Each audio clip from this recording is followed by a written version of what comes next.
आप भी बोलो। प्रिंसिपल सर स्टार्ट करें। नमस्कार। Good afternoon to all. Myself is Dr. Kapil Kumar Kushwaha. Today we are here in inauguration of webinar lecture series on Fundamental of Modern Electronics, held by Department of Electronics, Government Holkar Science College, Indore. First of all, I invite Dr. Netram Kaurav sir to describe the theme of this webinar. Please, sir. Netram sir. Yeah, thank you, Kapil ji. First of all, I would like to thank our principal sir, Dr. Suresh Rawat sir, who is our special who organized these webinars. So, further in this modern era, we want our life to be improved and conveniently mean of artificial intelligence. So, this webinar in that sense will definitely provide a good opportunity for the students and the faculty. This is ongoing pandemic. Corona makes us realize that we also need to have advanced health care to fulfill all these requirements. We have a special branch of science to deal with it. In these 3 days of our webinar lecture, we will from the dawn of electronics age to the biomedical advanced, and then finally we will end up coding development session. So in this webinar, total 700 participants was registered. Out of them, 65% are BSc student, 15% BCA, 6% MSc, and 15% faculty members. So thank you, everyone. Over to. Thank you, sir. Hello. Thank you, sir.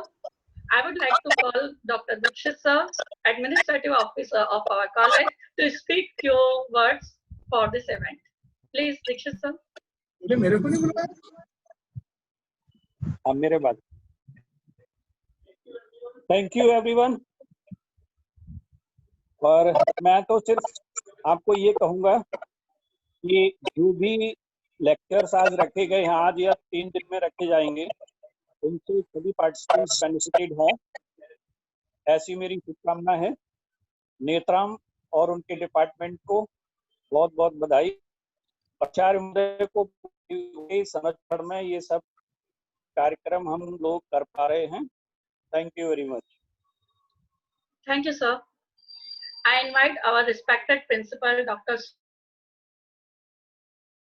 to our participants. Principal sir, please. नमस्कार. नमस्कार sir. मैं electronic विभाग को बहुत बहुत बधाई देता हूं जिन्होंने आज वेबिनार रखा है. डॉक्टर नेत्राम कौरव, जीडी गुप्ता और आरसी दीक्षित की टीम को, और subject expert doctor Manish Dev Sharma को कि आज हमारे इस कार्यक्रम वेबिनार में आप उपस्थित हुए हैं. आप सबका हार्दिक अभिनंदन करता हूं. मैं इलेक्ट्रॉनिक विभाग द्वारा आयोजित 3 दिवसीय वेबिनार में उपस्थित सभी विद्यार्थी और प्राध्यापकों का स्वागत करता हूं और आशा करता हूं कि इस वेबिनार से सभी विद्यार्थी तथा प्राध्यापकगण इलेक्ट्रॉनिक्स की उच्च तकनीकी से अवगत तथा लाभान्वित होंगे. खुद को बढ़ावा देने के कारण साधन के रूप में डिजिटल करण को अपनाया.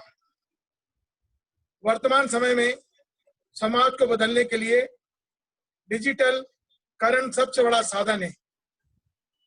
यहाँ आज हमारे जीवन से जुड़ी हर चीज को बदल के रख देता है, जैसे कार्य करने की शैली, जीवन के साधन, संचार का मार्ग, ज्ञान का निर्माण, व्यवसाय करना आदि. डिजिटलीकरण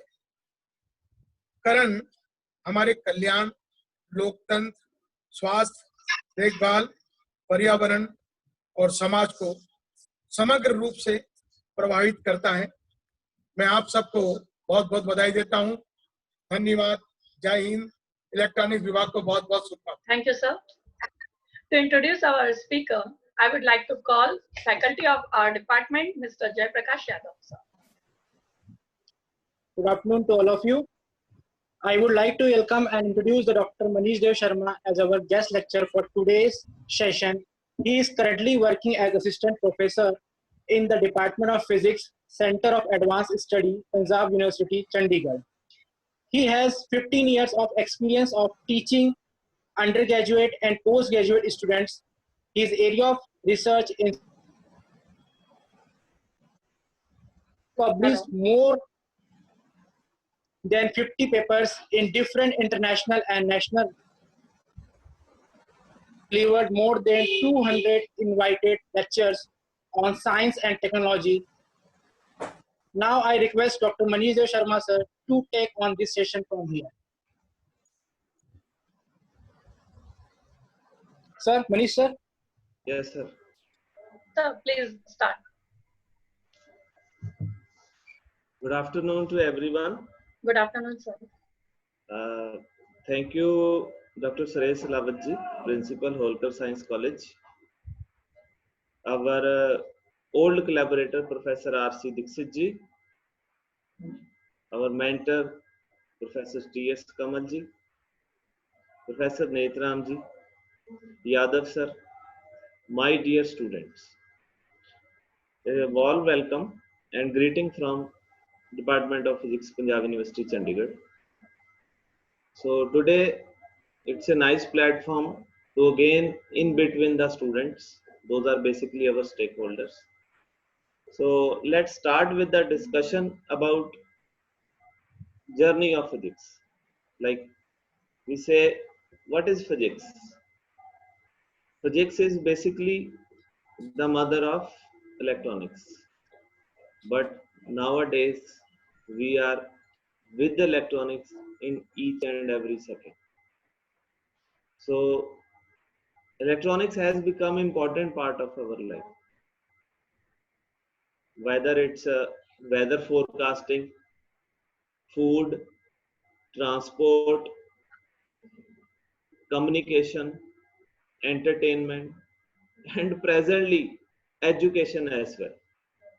So this is the current example that how electronics helped us in all the ways of life. So let's start with this discussion. The basic content of this presentation is basically a journey, like how physics started, origin of physics. Then of course, we have some fabrication techniques, like fabrication of components, active components. There are so many milestones like Bell Laboratories. They have developed such a marvelous active devices. Those help us in all the way, whether it's a control of electronics, it's a application of electrical facilities, so many things. Then how we utilize these things, these active devices in electronic era that we now have. So we have most of the electronic gadgets in daily life, from car to home, from house to office, and even from food to even nice sleeping facilities like air conditioners. So starting with this thing, we have a basic theory of energy bands.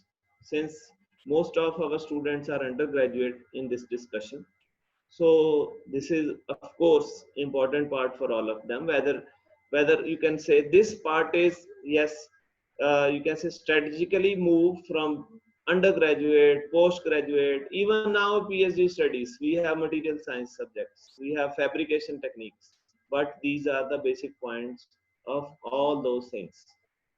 So I will not too much time because it's a common thing for seniors, but for students, I think it's quite important. Like we have free atoms, we have atoms and its structures, and we can say we have some energy levels. So, but only some are definite and some are quantized value, arbitrary values basically.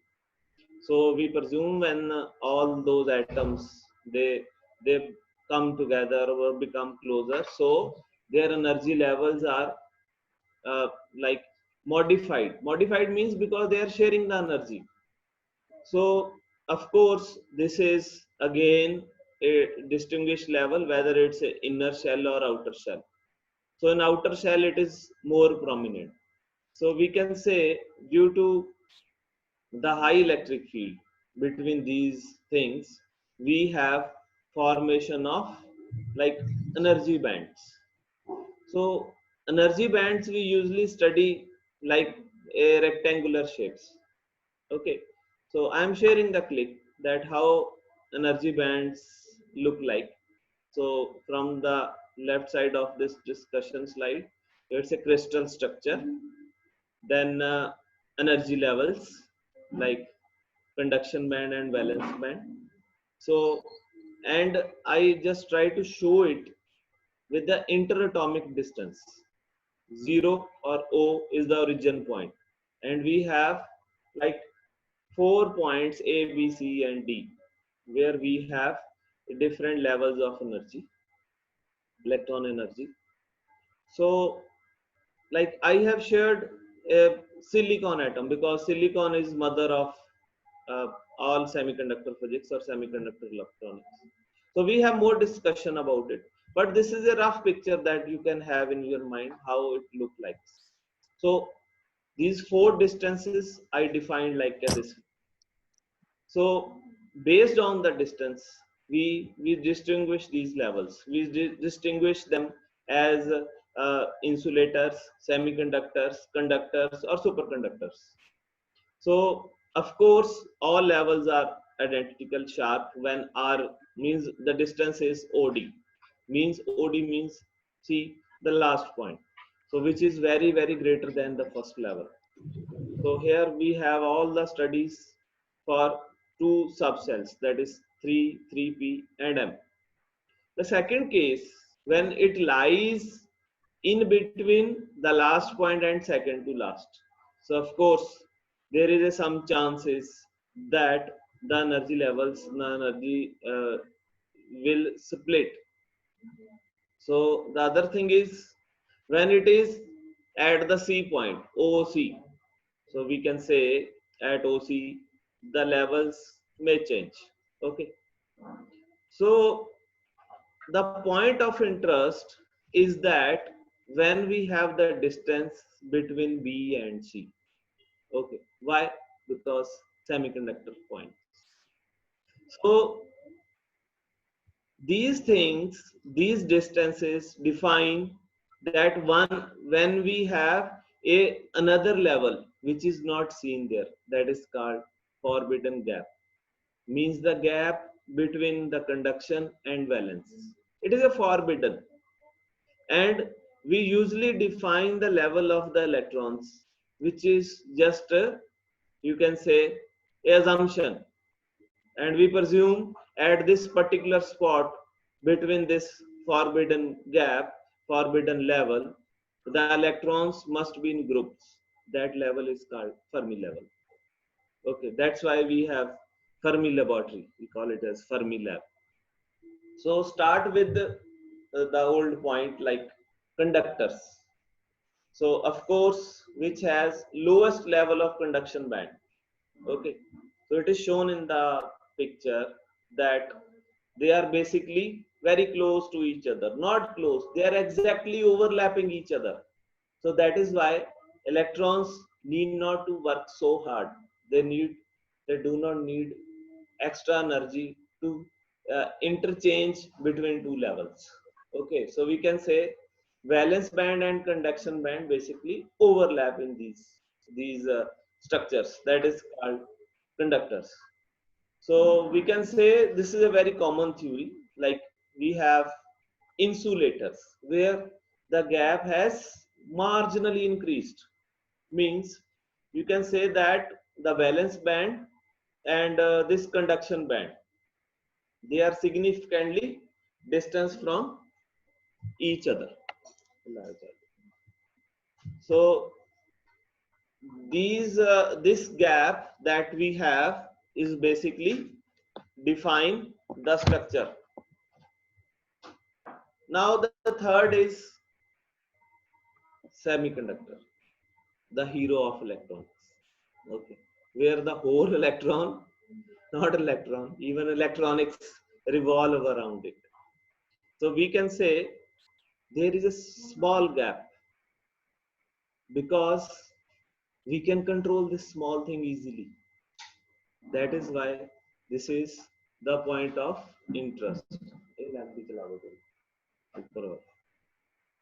So at room temperature, we can say these gain sufficient energy so that they can move from one band to other band. So when one of the electron leaves its space, there is a vacant space. So either that will be a hole or electron. So sometimes when students enter from their secondary education to college level, engineering level, or undergraduate science studies, the first thing that juggles their mind is how copper conducts. They usually have this question, like students from other streams, mechanical engineering or some other, like they have in mind, suppose electron is enter from one of the point of a wire and it reaches the device. So one day whole electrons will leave the wire. So what will happen? It's a funny for electronics fellows, but I think this is a big question that we all teachers should answer first when they enter the class. So this band theory clearly explain, especially this page which I am showing you, is clearly explain what happens in that case. So how electrons travel from one point to other point. The same thing happens in case of conductors, but the level of both is overlapped. So they have no point of conflict. But here, this gap is a point of interest for all of us because it is marginal. We can manage it. We can change it.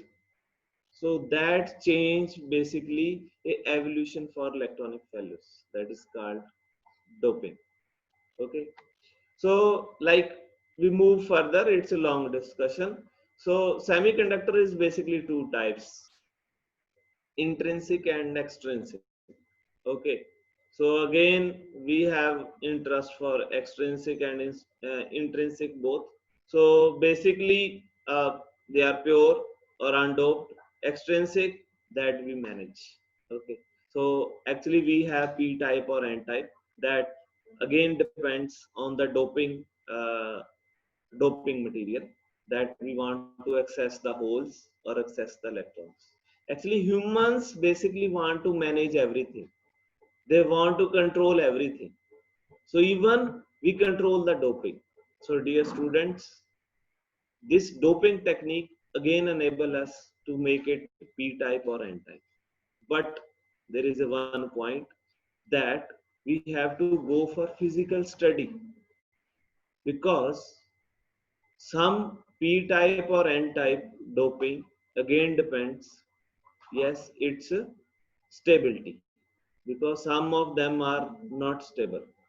Okay, so that is basically a physical study before you go for research. So same thing I have explained here in a bit. If you want, you can just, students, you can have a click, because it's a clear explanation that how we can have the doping, how we can add the impurity, so that we can, the target is to improve the conductivity.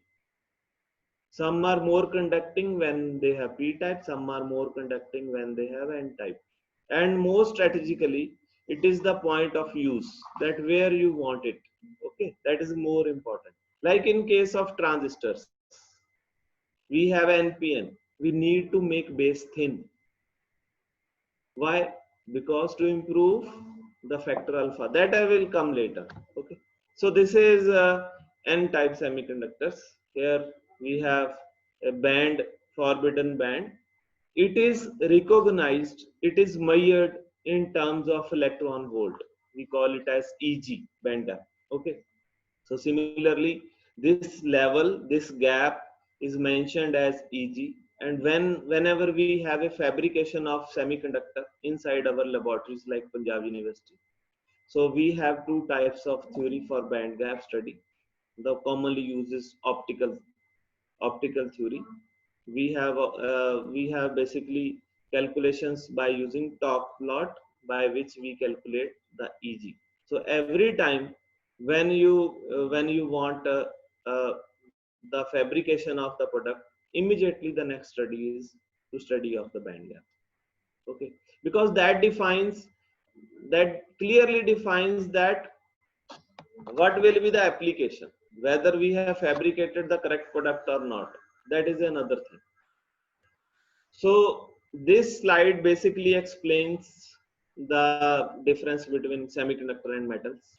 So of course some of must have it, but the basic thing is that semiconductors very rarely obey Ohm's law.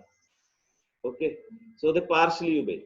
That is a more point of interest. But metals, we have V is equal to IR. That commonly we have in earlier school education. But here the system has changed. Okay, so this is just a review of the things like intrinsic and extrinsic. We have a periodic table which I just have in the backyard of. I think it must be not visible because it's a small thing inside the home, but we have a huge inside our department. So you can see that the group 4 elements, those fall intrinsic semiconductors, and similarly group 3 and group 5 elements. So there's so many other things, like we have oxygen group. We have oxygen group. We usually, other than oxygen, all are called chalcogens. Those are called chalcogen glasses. We have a huge research in our department on chalcogen materials for fabrication of semiconductors. So start with another discussion about the active devices. This is for undergraduate students. You may feel it very useful. So you can see this is P type and we have N type. So basically, when we join two types of semiconductors, where one case holes are in majority and other case electrons are in majority. So what is happening here? You can see that in this case, when they are joined, they have excitement to meet their counterpart. So holes are attracted towards electron and electrons are attracted towards holes. So at the boundary level, which is shown here in the red color. So they basically, they basically collected together at a common point. So there is a formation of the layer that is called depletion layer. Depletion means restricting the movement of the carriers, because so many people are gathered there. But depletion layer force them to maintain the social distancing. It remember them that I am here, you are not allowed to cross it. The same phenomena that we people have nowadays.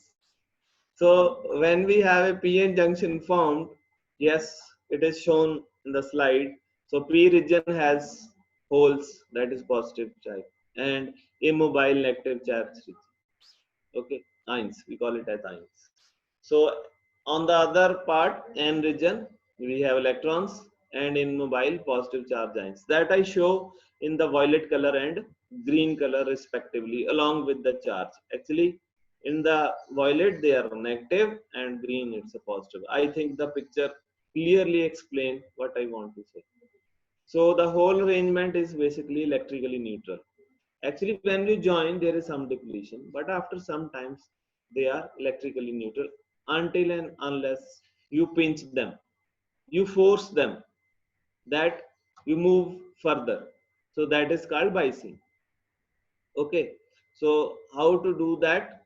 Basically, that is a study of diode. So I now after this, the holes are basically diffused in N region and start diffusing in P region. So similarly, so they basically combine near the junction. So of course, so they eliminate because the combination happens. So there is a formation of depletion and space charge region. It's a common theory.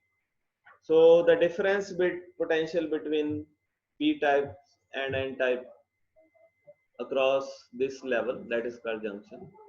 So they basically create a barrier, that is called potential barrier. Potential means because of charge, because of a voltage that they have. So they have a basically potential barrier here. So as the barrier creates, now it simply depends on the biasing, that how to remove that barrier, because we will manage its width. So potential barrier is again different for different semiconductors because of nature of their constituents. Like for silicon, it is 0.7. For germanium, it's 0.3. Okay. So this is all about the theory of PN diode. Now I, I try to cover it a bit fast because band theory has already covered. So now it's an active device working, the forward bias region. So we can say I think I have explained well so that I can gain a bit speed to cover it fast. So like we have applied a forward bias. Forward means forward towards P and N. Like P will get its P and N will get its N. Okay. So in this case, what will happen? It will force the carriers to go through the depletion. Okay. So it clearly shows that when we have a potential barrier and width of this depletion region, again immediately a large number of majority carriers, they start diffused across the junction. Okay, we are not saying crossed, diffused across the junction. So okay, and we can say the electronic current and hole current, they are in the same direction, and of course add up. Okay, so finally the output current will be more. This is the main point of interest. So for each combination, we can have a negative electron from negative terminal of the battery enter the N region and drift towards the junction. Similar theories for P region. So as we apply the potential, what will happen? Potential barrier further decreases because we are forcing towards it. We are forcing towards it so that they can diffuse through that barrier, that is called junction, and a large current starts flowing. The reverse phenomena is reverse bias. So basically reverse bias. So the main point here, the potential barrier and width of the depletion region will become yes wider because of we are pulling it back. So it become more difficult because the majority carriers are not getting any force to cross it. So at a given temperature, we can say that this rate of generation of majority carrier is constant. So number of minority carriers is small. So we can say current is small. It is minus 9 ampere. Okay, in silicon diode, and germanium, of course, current will be again significantly bit higher. That is minus 6. So in silicon, it is purely a closed switch. Okay.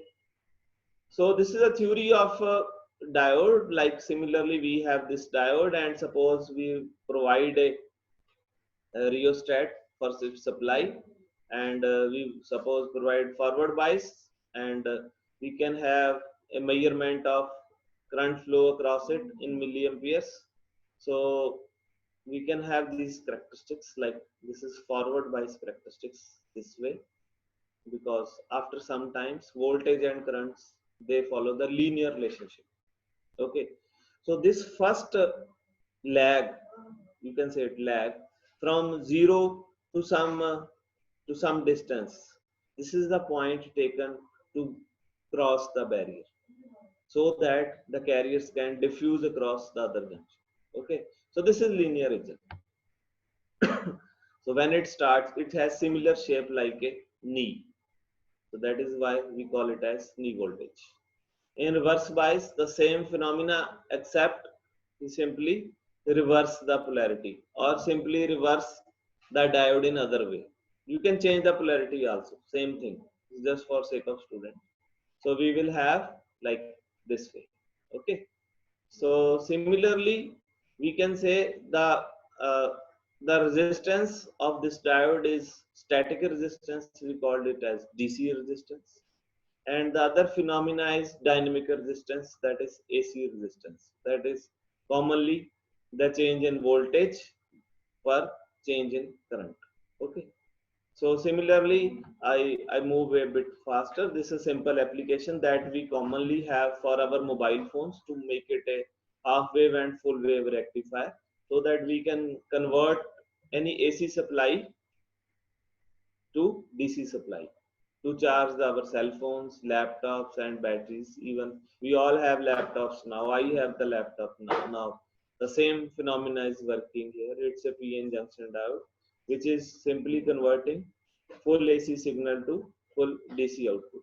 So this DC output is basically a rectified output, and we use filter to make it a pure DC. So it's two diode model. Basically, similarly, we have a bridge connection that we have 4 diode models. So other diodes that we have Zener diode, of course, with heavily doping.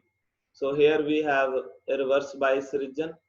So we commonly use it for safety of the component, safety of the circuits. Like we have PCs, we have laptops. So basically, to escape the device uh, from reverse current, so it is helpful in that way. So there are so many other diodes that we commonly have. I have a lighting system LED, light emitting diode. So another breakthrough of 2014, when the scientists get Nobel Prize for inventing the white LED. That is basically a blue LED with phosphorus base, so that can generate a clear white light. Okay, otherwise we need to mix it by using multiple lights before that. So that is again not a efficient lighting system. So it converts electrical energy into light energy, means simply electrons are converted into photons. Okay. So but there all the photons are fall in the category of visible region. So that is a point. So nowadays different LEDs are available based on the color. So similarly you have to change the substrate so that you can change the color. So semiconductor used for fabrication of visible LEDs at least have band gap of 1.8 electron volt. So LEDs have many advantages. Like, of course, the best advantage that catches all the word is energy efficiency. Okay, so low energy is required to run it. The second point, economical point, is that it's of course long life. So you just put it and forget for 2 to 3 years. Smaller size, and of course there are other things that we can just have a plug and play system. The other device is photodiode. Basically uh, these devices are basically switching devices. These photodiodes, phototransistors are all are switching devices. So what they basically do, they help us uh, to switch on and off some things. Like we have lift systems, we have automatic closing door in lift, automatic closing door in hospitals. Nowadays everyone is yes, like fear of touching the handles, touching the you can say doors to open it or close it, especially in the washrooms. Like we have automated running doors, automatic running taps, whether it is urinal or hand wash. So all these electronic devices help you to make that secondary device function automatically. So the example is photodiode. Okay, so of course photodiode, and the next generation is phototransistor. The all these have basically reverse bias working region. Okay, this is a more point. So it is shown in the diagram that how this uh, HB means photon. So it falls on this junction that earlier we managed with the help of external power supply. But here this junction behavior, why the fall of electrons is observed here. Okay, so that is a reverse bias region, depends on the fall of energy of the striking photon. So similarly we have solar cell. In solar cell the idea is same but output is different, because in that case we simply need switching, but here we need output of electrons. So basically we convert holes into photons into electrons. So it's a conversion because we need electrons as a power. So photons basically excite the carriers of the substrate. So there are so many theories about it. Like you may have read in the like there are 3 generation of solar cells nowadays. Earlier we have first generation solar cell that are fabricated using silicons, but their efficiency was quite high. That is around 44% maximum. Then we have second generation solar cells that we ourselves have in our lab, solar cell materials, but the efficiency is not more than 11 or 12%. Sometimes it's fall 10%. But the thing is economical point of those materials. So that is why second generation solar cells was not sufficient. Then comes another type of third generation technology. The target is to save the money of the money of for semiconductor like silicon. So we try to fabricate the in lab semiconductors. Those may be economical. Now third generation solar cells, to actually the target is to increase the absorption efficiency of the material. Now we have DSSC, dye sensitized solar cells. So they have a liquid dye. The dyes can have more absorption efficiency for photons. They absorb all the photons and convert to electrons. The other mechanism, the point of efficiency for solar cell is conversion rate, fill factor, that how much they can convert to the electrons. Okay. So it's another discussion that we can have later in upcoming times. So other devices, transistor. Actually, when we start discussion about the things, like all the teachers community have to discuss more and more and more that they have in their counterpart. So that is why it's a basically solar cell, but I took it to next level. So we just come back to this point. That is transistor.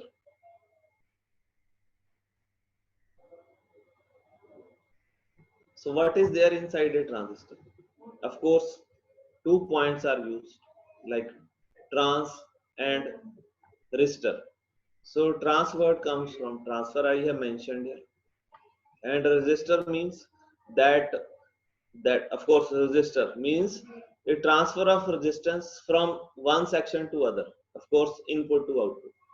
So of course, it is again based on extrinsic semiconductor or the second type. So we can have a NPN transistor that has between P-type semiconductor in 2N type, or NPN, the vice versa.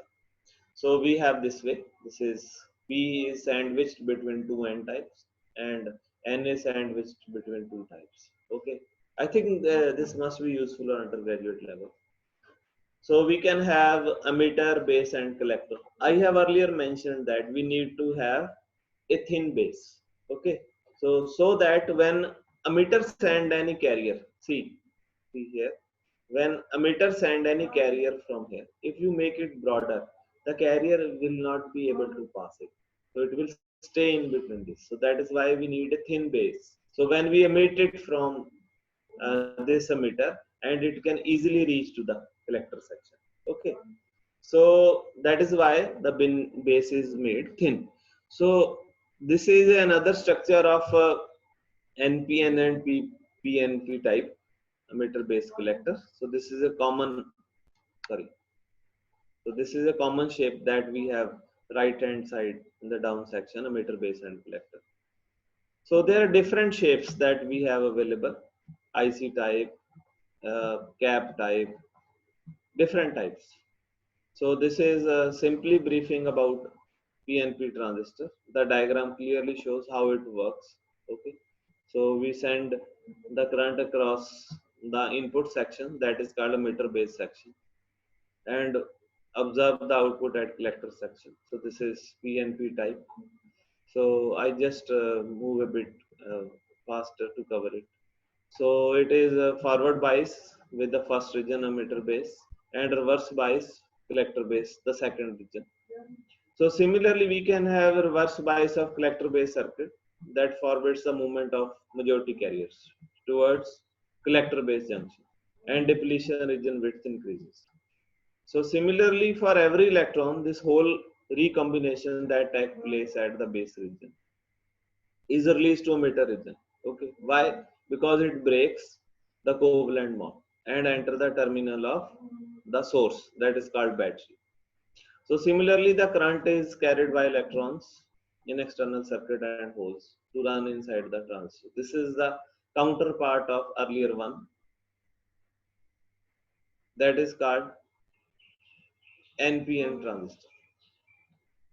In NPN, the theory is same, just like in that case. Only thing is that we reverse the supply. Okay, because the regions are reversed basically. Okay, the other things are same. Okay, so all the theory is same.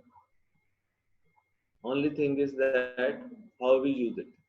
So these are the common base configuration circuit, forward and reverse characteristics for common base. So you can see this is common emitter. The common emitter is most commonly used configuration because of its characteristics, and of course gains. So PNP transistor as common emitter that we have mostly used. See, so you apply a half, it is amplified. Other half, it is further amplified. Okay, so this is PNP transistor as common emitter amplifier. So we can say that the IE, of course, the source current is addition of base and collector current. So this is about the active devices. Let's move towards the signals that we have. So basically, if I summarize you, what we have moved just like this signal. I repeat. So where we have moved, we have entered physics to electronics. Okay, so I think that was importance of my job, that all my students, all my listeners will move with the same speed that I have. So we have constantly shifted to physics era to electronic age. This is the theory of signals. We have an analog signal that has continuously changing with time, and on the other hand we have, yes, a digital signal that basically have two levels, either exist or don't exist. So similarly we have digital circuits that has only two states, like binary on state and off state. So similarly, we have embedded systems. I just skip it faster. I just want to show it to the students that what we have inside the gate. Inside the gate, we have the circuit on the left, but actually we are not using it this way. We already have a ICs. Like this is AND gate. When we go to a shop, suppose we say, sir, we need a AND gate. The shopkeeper, the supplier doesn't know what is AND gate. He will say, just tell me the IC number. So IC number is 7408. In 7408, you have 4 gates inside the chip. Okay, so we simply use single gate inside the inside the device, inside the IC. But there are 3 other gates, those are still unused. So structure is shown here, we can use it. You simply need to remember the IC number like OR gate 32, NOT gate 4, NOR gate 02. This is 74 series. So this is the most commonly used gate, 7400. Of course, 2 universal gates. One is 7400 and other is 7402. Okay, NAND gate and NOR gate. So all have 4 gate inside it. Only one gate that is more than 4 is NOT gate, because it is just inverter structure basically. One input, one output. So that is why there are 6 gates inside it. So there are some other exclusive series. Basic gates are 3: AND gate, OR gate and NOT gate. The second series is universal gate, NAND gate and NOR gate. Universal gates means you can fabricate any of the gate based on your choice. Okay. So XOR gate is exclusive series of gates, XOR and XNOR, exclusive NOR gate. So I just brief you about it. The other thing is application of electronics, that is called multiplexer. This is a telephone exchange basically. We have exact application of this circuit where we have multiple lines as input and single output line. So you can say ABC is a city of Chandigarh, and we need to call Indore. So similarly, we apply a mux here. So 4 people can call together. So this Q is reached here, like C. This is D mux. So similarly, 4 fellows in Indore, that is A, B, C, D. On the other hand, they can talk at the same time.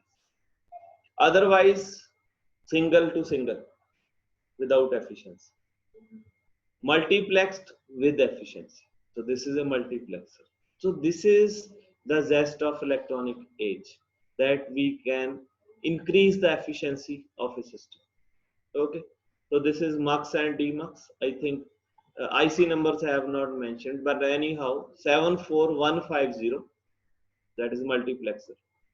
All 74150, 74151, 74152, 74153, they all are multiplexers. Then demultiplexers 74154, 54. So coming to device age, that is called display devices. So starting with the favorite device that all students have in their labs, that is called CRO or TV technology that we use for entertainment, or PC screen that we still have in most of the cases in case of India. So this is the zest of that display system. This is basically a yoke, that circular shape, this one. Basically, it is a deflection system that deflects the beam. Okay. So the other level of technology is LEDs. So what is there in case of LEDs? It's a click that I have. This is world's largest 3D LED display. Light emitting diodes. Okay. You can have the same thing inside your lab. If suppose you have microscope, put it in front of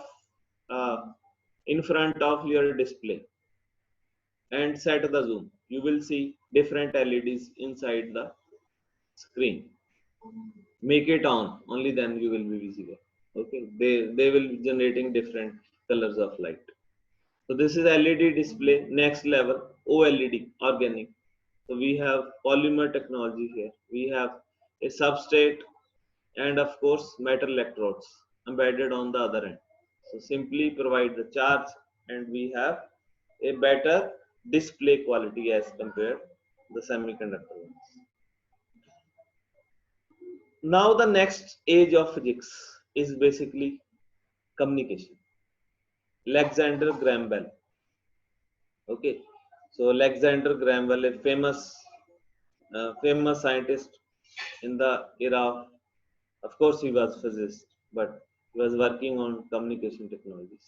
So he just implemented first of his uh, telephone in 1876.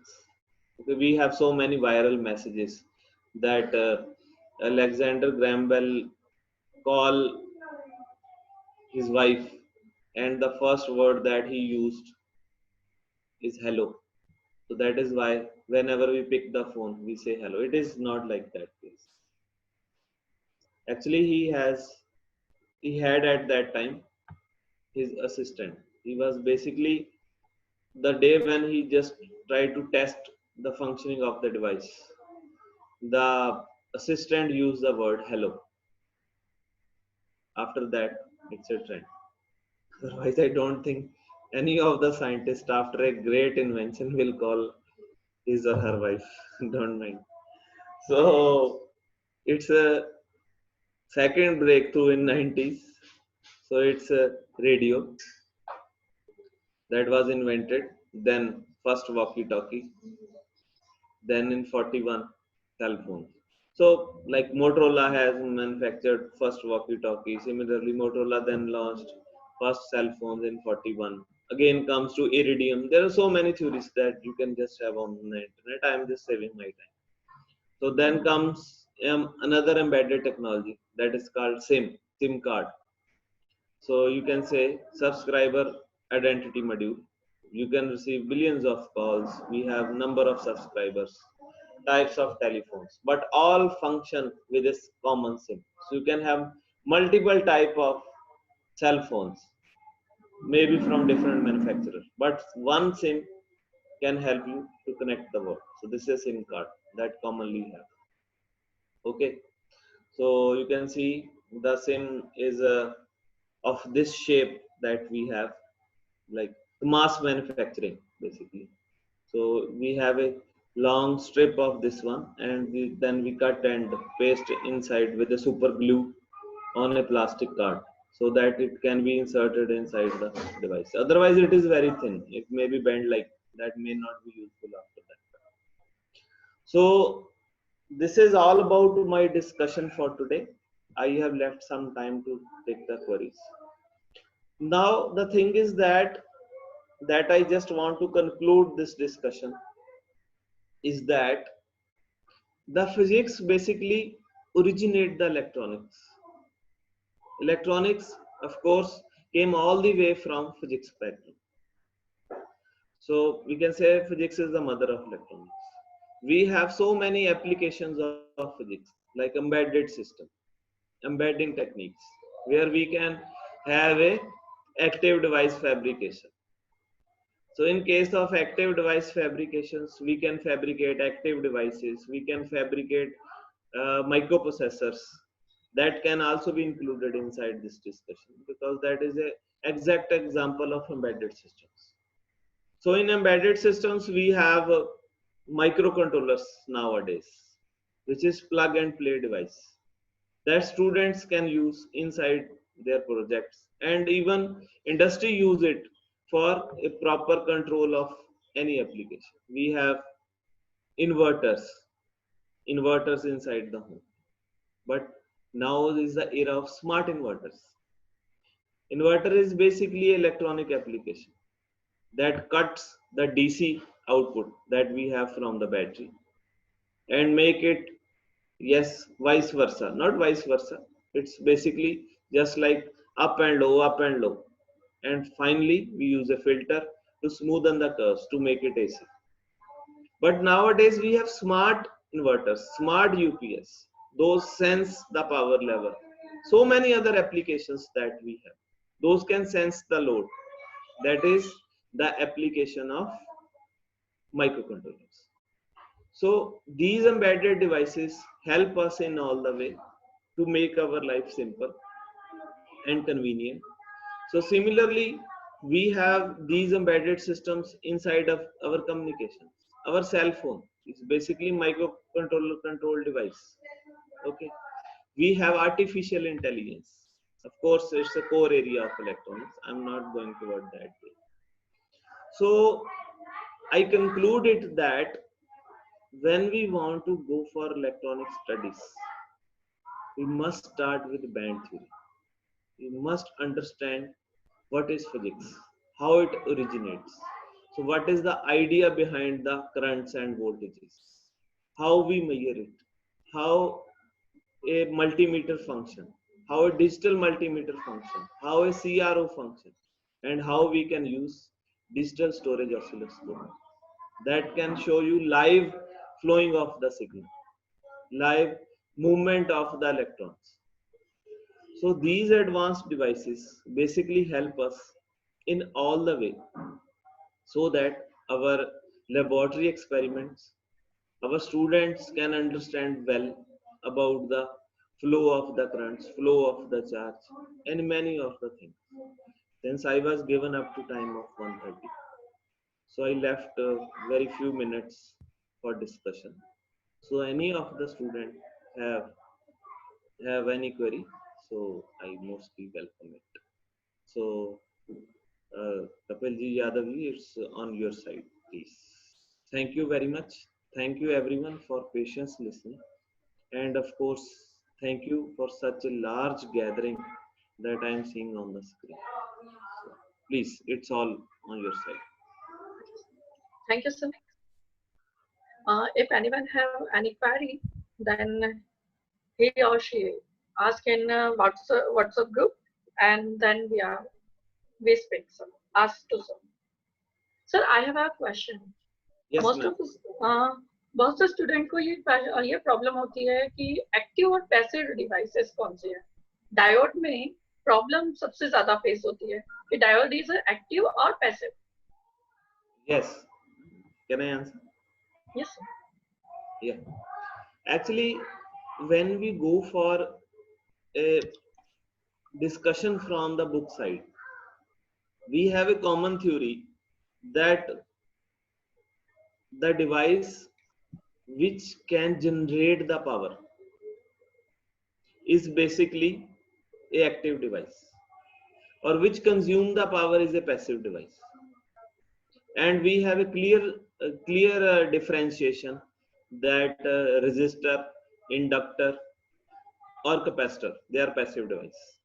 Of course, coming to transistor, MOSFET, FETs, and even SCRs or IGBT, they are basically active devices. Now in between is a diode that you have mentioned. Yes. Now you see the point that what is actually written. Actually, theory states that whichever consume the power is passive, or whichever not consuming the power but functioning is active. Now see the case of transistor. Suppose we have a switching action. We have diode switching action. Transistor I consider because it performs the amplification. Now whatever signal you provided, it simply enlarge it. I have shown inside the, I think, earlier slides. So whatever sinusoidal signal we have provided it enlarged it many times. Now this is active device. The point here, it need a power to operate, but that power it is not consuming. It need for its operation. If you go for active and passive classification based on the Book theory, that is the input signal and output signal. You provide the input signal and you get the higher value of output signal. It means nothing input signal is consumed. The battery that you have provided for its operation. So that is needed for device to be on and off. Otherwise, it simply amplify it. So that is why we call it as a active device. You can say the active and passive filters. In passive filters, we have two strategic components. The first one is basically, yes, capacitor, and purely passive is a resistor that has nothing to deal. So only the function is either capacitor or inductor because their property change with the frequency. So in that case, you can clearly saw when you have when you need that frequency filtration. so the output is always less. In that case, you are not providing any of the power to these passive device. They himself consume from the signal. But in case of transistors or other switching device, whatever amplifying device, whatever you supply at the input, always you get the higher value. It means they are not consuming the input signal. So that is the basic classification that we do. Yes, sir. Thank you, I sir. hope I have clarified Yes, all sir. the things. Thank you, sir. Thank you. Gaurav, sir. Anyone have any doubts?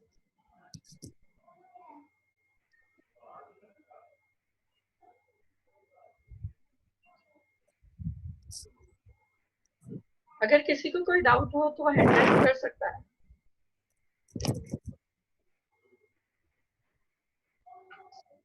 Hello Yadav sir. Yes, sir. Sir Gaurav sir को unmute करिए.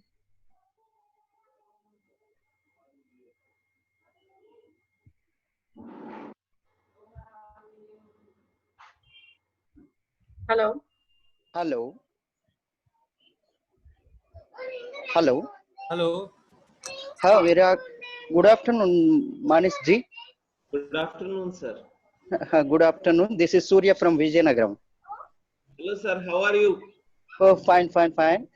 Actually, one doubt I have. It's very happy to listen your lecture today. Thank you. Thank you. I feel very happy. But I find one slide you are mentioning energy band gap between valence band and conductive band is nearer to 0.74 electron volts, I think. I will show you. Is it exact value or is there any variation? Actually, this is a standard value in case of silicon. Suppose you procure silicon from US. Okay. That silicon is 99.999% pure. Okay. If you procure it from local vendors, that may be 99% pure. But the other values are not 0.999%. Okay. So it means that have some other trace components. We have a technique that is called EDS.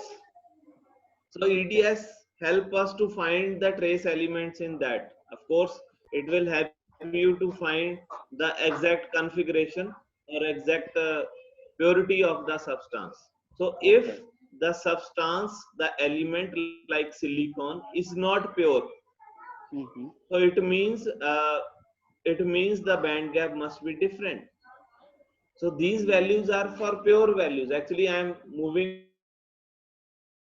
slide, but it is taking too long because it's a long discussion. Okay. Not necessary. So what I want to convey you that it again depends on purity of the element. Okay, because only that element, that pure element will show you the exact value that we have in case of our pure metals or semiconductors. Okay. If it is not pure, that band gap will again come to a different value. Oh, yeah. So that is why after every fabrication inside the laboratory, we usually have a band gap study. We exactly find its value of band gap by top plot or some other techniques, so that we can use the same value inside the analytical process of research. Okay. Thank you. Is it satisfactory, or I need Yes. to show the slide? No need, sir. It's okay. Hi. Thank you. Thank you so much. Thank you very much. Thank you. Thank you. Yadav sir. Yes, sir.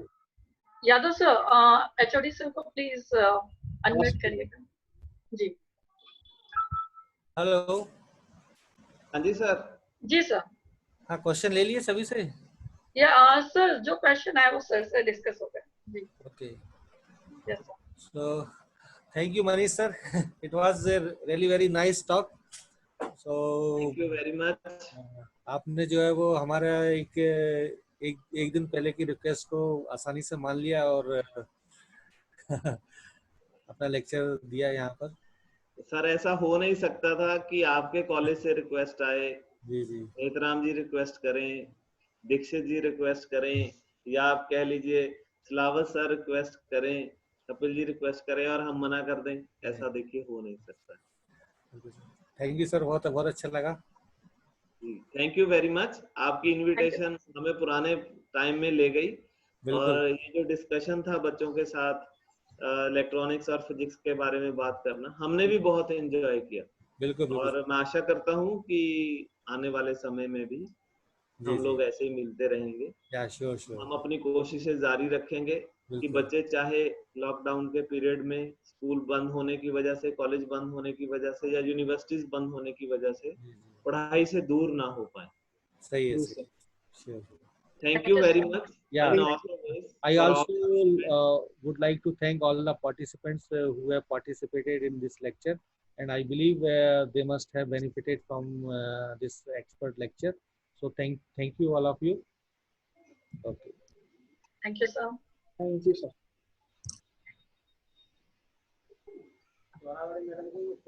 Good day, sir. Kapil sir. हाँ, sir. Okay, चलिए.